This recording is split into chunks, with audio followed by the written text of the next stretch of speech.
Designing for Smart Bodies, the Future of Wearables and Sensing for Health and Wellbeing. So I'd like to start by humbly acknowledging the traditional owners of the land on which my research and design work is conducted, the Toongaroong and neighbouring Wurundjeri people, and their continuing connection to land, spirit and community. I pay my respects to their elders past, present and emerging. So I live part-time in the city and I live part-time up in the bush in a place called Marysville. I'm very fortunate to have the opportunity to be right on the edge of the Central Highlands forest up there, which is a really extraordinary area. This is a photo of a storm coming rushing in across from Mount Martha, where my house is, and I really love this view because when you see the weather do this, you know that you've got about 5 minutes before this massive onslaught of rain and storms will come your way. So it's at the base of Lake Mountain, which is one of the closest places that you can sort of see snow in Victoria. So it's an amazing sort of little microcosm where there's a lot of quite amazing sort of natural weather. I was fortunate enough to spend my time up here during COVID in the pandemic and finishing off my PhD. So I spent a lot of time sort of thinking about the forest, the environment, the biota and that kind of sort of wild natural area. So thank you so much for your introduction, Ross. A little bit about me. I've come from a background in wearables. I was really passionate about accessories, technical product design, bags, watches, sunglasses, footwear, all that sort of stuff when I first completed my undergrad in industrial design. And went on to sort of work on these products in big brands. I was really passionate about sort of seeing what it was like kind of being a designer in big companies, producing products that were sort of produced internationally for really well-known brands, and that was certainly a trajectory that I followed initially in my career. So I was fortunate enough to design watches, bags and some footwear that were sold into American, European and Australian sort of product markets. We were sort of working on products We're working on products that some of them, you know, they're sort of being sold in their tens of thousands. So I really got this sort of experience of product design at mass production scale. A lot like some of the other sort of speakers that spoke yesterday in the regeneration panel, what I sort of found pretty quickly into that equation was I was wondering a lot about the sort of long-term sustainability and ecological and material sort of consequences of the production of products on scale like this. Now, something like a watch takes sort of 2 years of development and is generally sort of a product that people hold on to for a few years. But around that, there's many other sort of wearable technologies that have very sort of short lifespans. So that was always kind of a niggly question for me, kind of early on in my career. I went on to study gold and silversmithing and sort of got into kind of craft and high-end making and that sort of precision fabrication of precious objects, which you know, sort of led me to do things like produce wedding rings and engagement rings and sort of really precious objects for people. So I was sort of fortunate to then sort of get experience at the other end of the spectrum where you're making really, really precious memorial objects for people which have big symbolic and sort of personal meaning for them in their lives. And then this sort of later on led to really sort of thinking about post-digital craft and where some of the opportunities to bring technology and sort of the meaning of jewellery together might lie. So in regards to my interests in wearables, it was really to sort of look beyond current short-lived obsessions with things like smartwatches and activity trackers, how we can design wearable technology of the future to be sustainable and meaningful additions to people's lives, how we can design and cultivate new ways to empower users and provide personalised, intuitive technological interventions that may mean better long-term health and wellbeing effects for people. And furthermore, in the face of rapid technological change, how do we negotiate the unfolding issues of data security, privacy and control in these complex product service systems, now that people have such dossiers of data about their health, their movements, the things that they do, and the possibilities of where and how those things might be used. So fast forward a few years and in 2020, I think, I became one of the co-directors of the RMIT Wearables and Sensing Network. So this is a network of academics and researchers who are really interested in looking at how design can be used to solve problems and find better ways to do things, improving quality of life. So where wearable technologies may sort of have the opportunity to be bringing in different perspectives in the sort of timeline of production instead of them just sort of being technology focused from the outset. So in the Wearables and Sensing Network, Kate's also a co-director, we're really sort of thinking about the possibilities for wearables when social, co-design and human-centred approaches might be employed sort of earlier in the sort of design process. Often these objects tend to be kind of technology-led. Many times engineering technology teams will come up with amazing technologies and not necessarily be sort of across what the applications might be. So the Wearables and Sensing Network is a really interesting kind of research group because it's led by researchers out of the School of Design and brings together over 100 world-leading practitioners in the development of wearables and sensing technologies across RMIT's gamut of researchers in cross-disciplinary projects. So, you know, one of the things to sort of remember often when we sort of look at these interactive product design examples or wearable technologies is it's not one person designing these things. It's, you know, made of teams where there's people that might have conceptual or creative or, you know, product design skills, working with other people that would have, you know, specific technology, engineering or material sort of assets to bring to the table. So we're really reframing how wearables and sensing technologies have been traditionally developed, where, you know, they were sort of privileging a technology push approach. So thinking about human-centred design principles for high-impact social, health and environmental issues. So, you know, then it's really interesting to sort of break down and think about, okay, so what are all the bits that go into wearable technologies? Well, from a design perspective, which, you know, obviously most of us are familiar with, we'd be thinking about things like fashion, communication design, various aspects of sort of creative practice. Sensors, different types of sensors, from mobile to wireless and device-free applications, data itself, the management, communication, materials, so from, you know, advanced to more traditional materials, fabrication techniques, as far as things like flexible sensors, nanomaterials, responsive textiles, various sensor platforms, communications, embedded sort of microelectronics and stuff like that. So these are potentially areas that you guys might find yourself actually sort of working in, with and around in some of the applications that you work in as graduates in the future. Human-centred design process, obviously we sort of think about unpacking and discovering user needs in a context, using an analysis to sort of find ourselves a sort of set of insights, using that as a foundational approach to ideation, and then sort of coming up with a set of core design considerations that may sort of help us to identify what it is that we're sort of looking to respond to through a design approach, and then what delivery might look like. And so this is sort of some of the process that we go through in regards to the various projects that come through the Wearables and Sensing Network. You know, again, thinking about the discipline of user experience design, there's many sort of factors that come into that. So human factors, we're thinking about psychology, cognitive science, philosophy, industrial design, interaction design, ubiquitous computing, mechanical engineering, electrical engineering, various aspects of interactive environments, spatial experience, media, guidance systems. There's, you know, many different ways that you can move within and develop expertise in these areas. One of the ones that I find is really interesting with stuff like wearables is design psychology. So the psychology of the way that people might respond to or engage with particular products, especially when we're thinking about things like medical products and things that are used in a health and wellbeing application. So, as I was saying, I'd sort of come from first doing mass production commercial product design to then doing sort of high-end niche contemporary jewellery. Most of the customers that bought that jewellery had disposable income to be spending on those sorts of sort of beautiful, bespoke kind of art objects. And I sort of found that, firstly in mass production, I had issues with the sort of largely the environmental, but also the social sort of impacts of the production of those objects.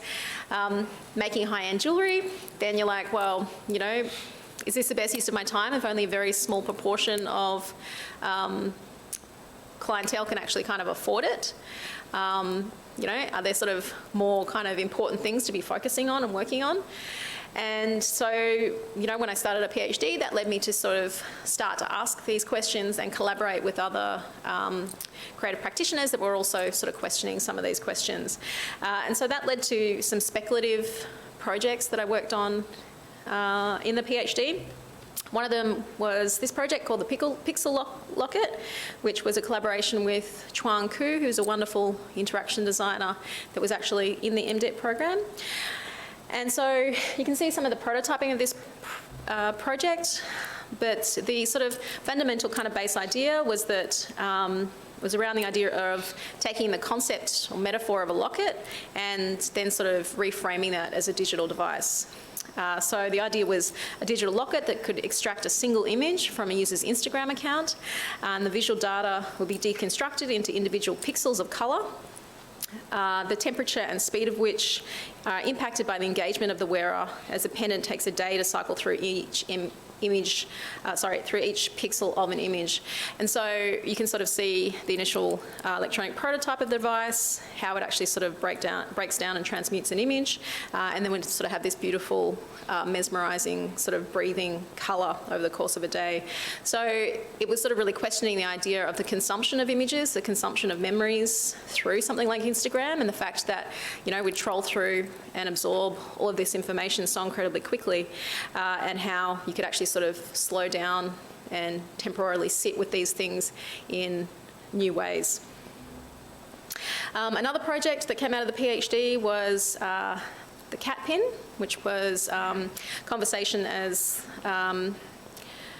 a wearable to detect loneliness. So conversation as therapy was basically a discrete, low-cost wearable to detect loneliness. So it was basically sort of reframing the way that we think about loneliness and connection. So the product itself, it's a sort of familiar format in that it was designed to be a lapel pin or a brooch, designed in a way that so it could be personal and meaningful to the user itself.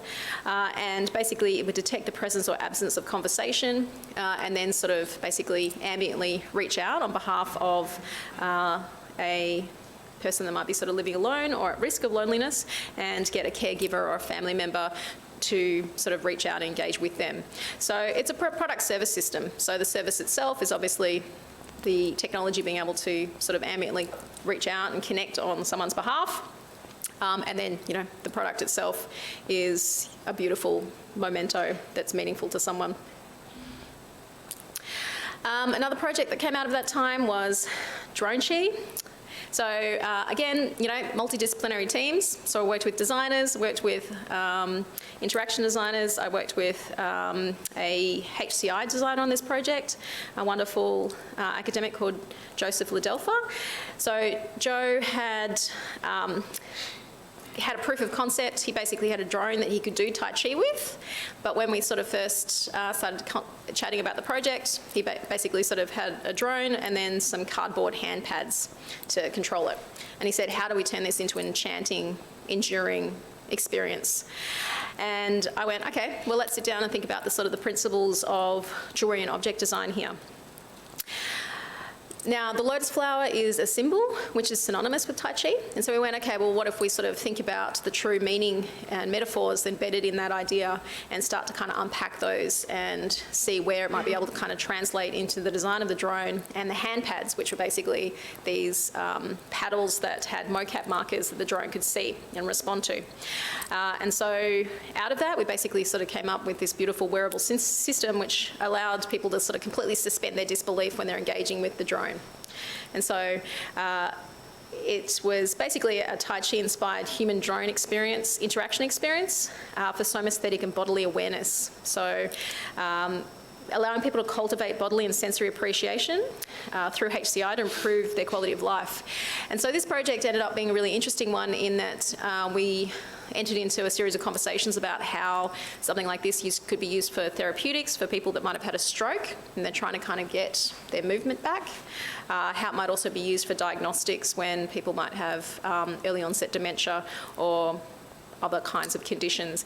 And so this sort of steps into an interesting kind of territory of going, okay, so how do we take these things from being sort of confronting medical products and how do we take them into places where there might be quite enduring, beautiful, engaging, enchanting experiences where people can actually sort of lose themselves and actually be completely immersed and have a positive experience. So wearable technology, I mean, how do we define it? Well, wearable technology may include devices integrated into clothing, personal accessories, technologies that sit outside the body, as well as those that directly contact internal structures of the body.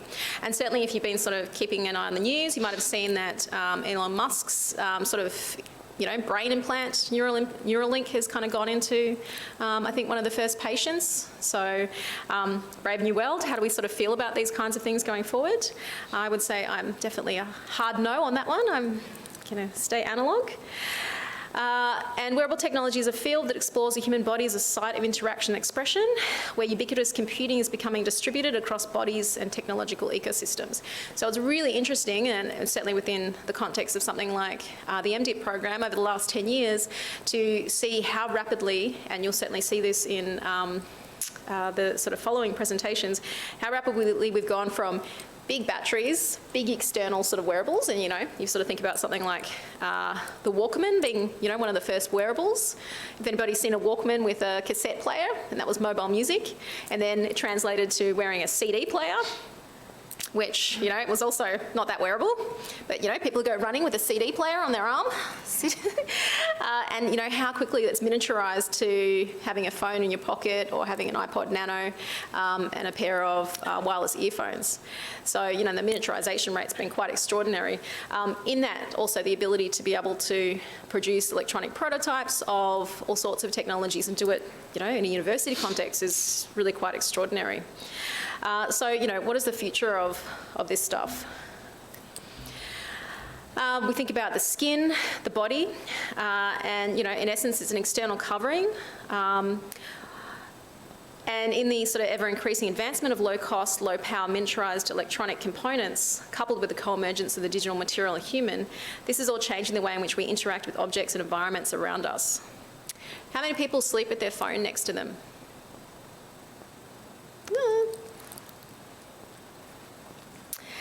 So, we sort of think about also how rapidly we've become used to kind of having this sort of lo-fi kind of ambient kind of constant connection to a computer, really. The future of augmentation is a really interesting one to think about. We're moving into an era of augmentation. And where wearables, smart devices and e-textiles are the new solutions for future hybrid generations of interconnected humans and devices. The higher levels of interaction are producing new paradigms, raising novel questions, imposing different habits, shifting economies and politics. And through technology, we're on the verge of a change in the perception of our habitats, ecosystems, bodies, social behaviours and interactions. These are a couple of really interesting projects that I looked at in my PhD. One of them, nervous system, if you don't know them, do extraordinary sort of fabrication of parametric products. The top image is of a dress that they've designed with a sort of flexible system that you can 3D print folded up as one thing. So it 3D prints down, basically is a folded up dress, so it can fit onto the 3D printer bed, and then basically unfolds afterwards. So, very clever, flexible systems. And the one below that, that's called kinematics. And the one below that by Benaz Ferrari, who is an amazing architect who works at MIT, is this extraordinary wearable that uses computer vision to basically sort of respond to what it perceives as threats and actually kind of spike up.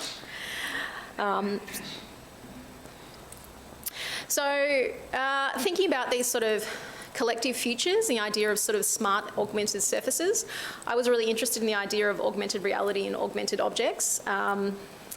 And as you will sort of see, if you've been playing with VR or AR apps, we're already sort of quite a way down that route to be able to use all sorts of artifacts in the environment as activated AR objects in order to actually sort of extract or communicate stories and things across time. I was really interested after being, stuck up in the mountains during COVID to kind of think about, okay, so what would a memorial object for myself, a memento of this time kind of look like? How could I actually sort of encapsulate all the time that I'd spent up in the forest alone, most of it running during COVID, and make my own sort of artifact.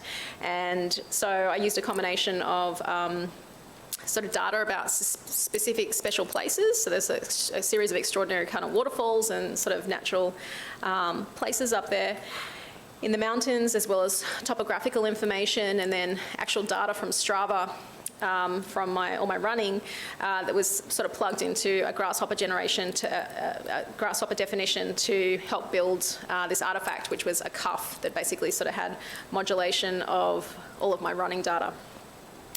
And I also wanted to be able to kind of make it so it could be decoded, because the sort of the secret language of the object is sort of embedded in it, but by using AR and using the product itself as an AR marker, can basically sort of unlock it. And so what's embedded in that object was 2,300 kilometres of running over 277 days, 47,300 metres of elevation. That's a lot of hills, which was up Everest about 5 times. And so for me, I think this is a really interesting and exciting kind of opportunity to think about how we start to activate the world around us with these sort of extra levels of detail, and certainly kind of histories and connections to people that might have owned artefacts, might have gifted them to you. Information about how they work. So thinking about the future of wearable technologies, so clothing and footwear, precedents, obviously, jewelry, accessories, optometry, biology, engineering, bionics, nearables, hearables, implantables. The principles themselves: sensorial, direct, extending human potential, information delivery, behaviour modification, HCI. You guys have probably sort of heard about things like health predictalytics. So these are the kinds of things that are coming to help you basically, get a sense of how your exercise habits, your diet, other factors might be sort of affecting you and predicting what kind of diseases or things might be in store down the track. So when we think about sort of the design of wearables, we need to sort of think about the levels and the boundaries. So things like embedded, we're all familiar with things like pacemakers. Intimate, might be a contact lens or a prosthesis. Mounted, could be a smartwatch, a head-mounted display. Carried, might be something like a smartphone. And then we sort of think about the digital traces of the iceberg. Has anyone used like a VR headset, a MetaQuest or an Apple Vision Pro yet? How do we sort of feel about the idea of heads-up displays? Yeah.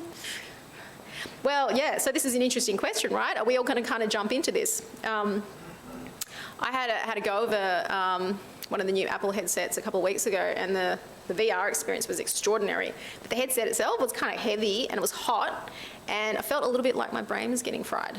So, I mean, is our future going to be sitting for 10 hours a day inside these worlds that this sort of big tech is kind of pushing us towards?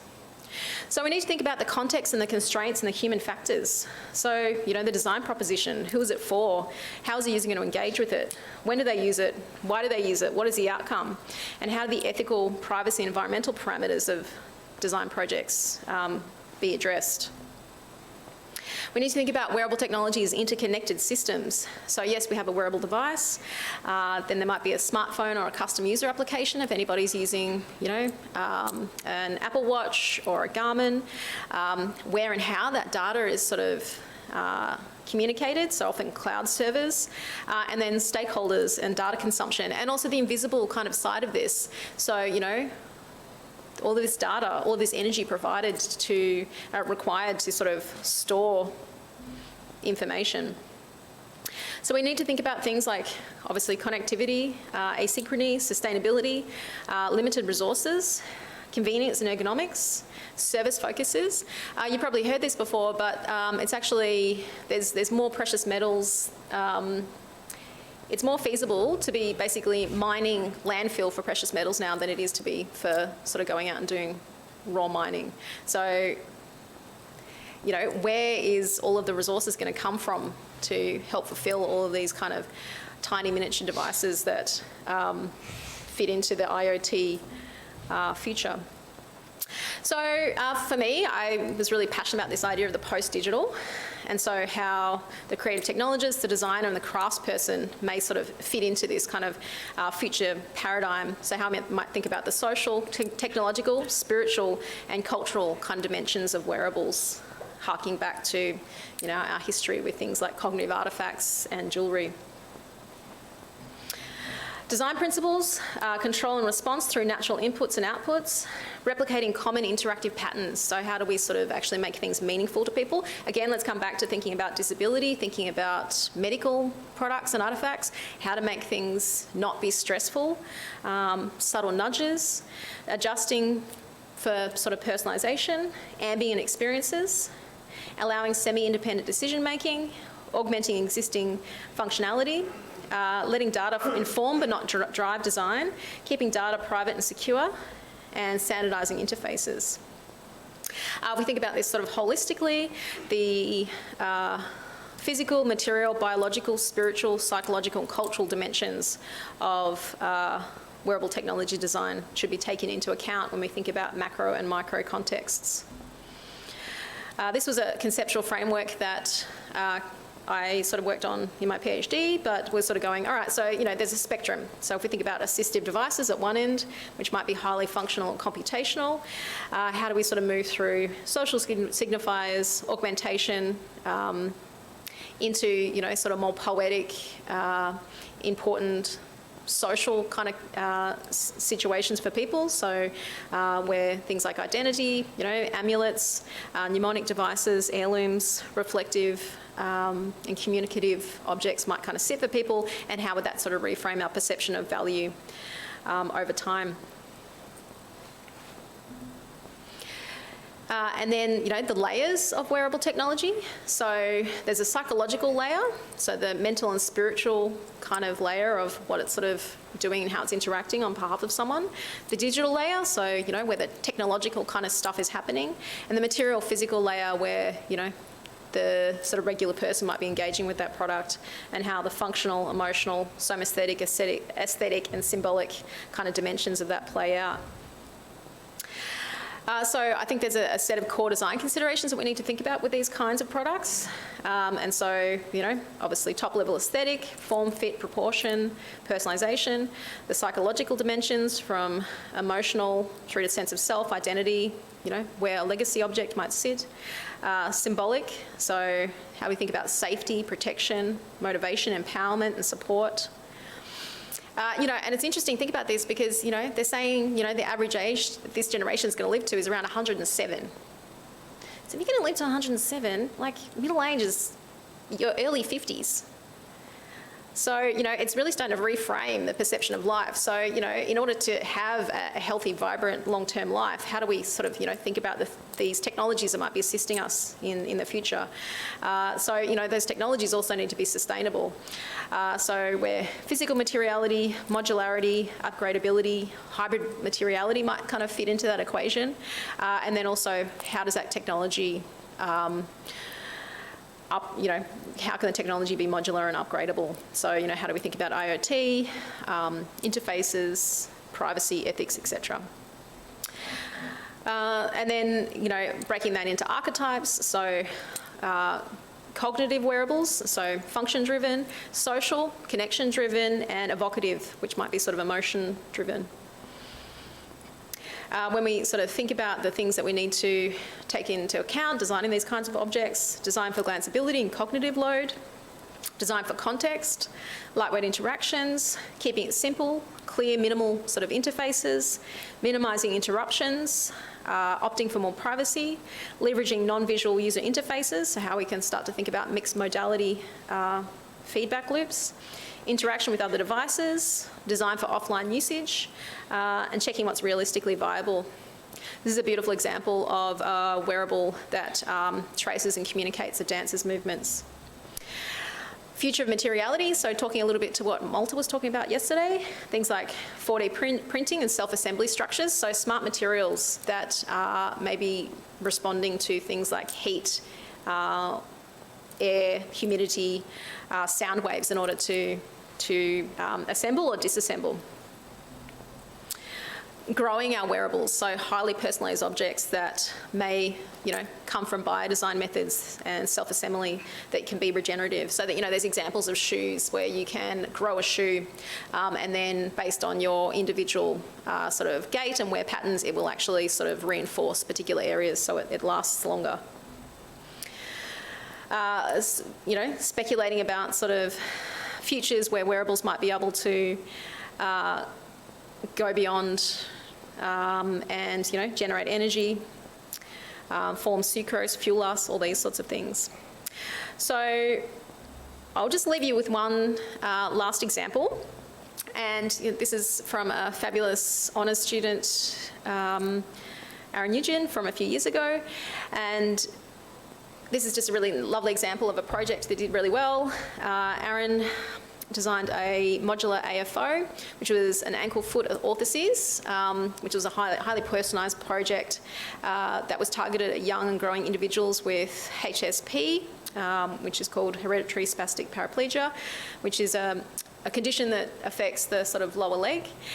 And this was a highly personalised generative orthoses that could actually sort of grow with the individual, and had a series of sort of design details built into it to communicate when it wasn't fitting so well anymore, when aspects of it needed to be sort of upgraded, and it was also, a really sort of sustainable solution to a situation where generally these particular orthoses are really expensive, and when kids are growing they have to be sort of replaced every 6 weeks.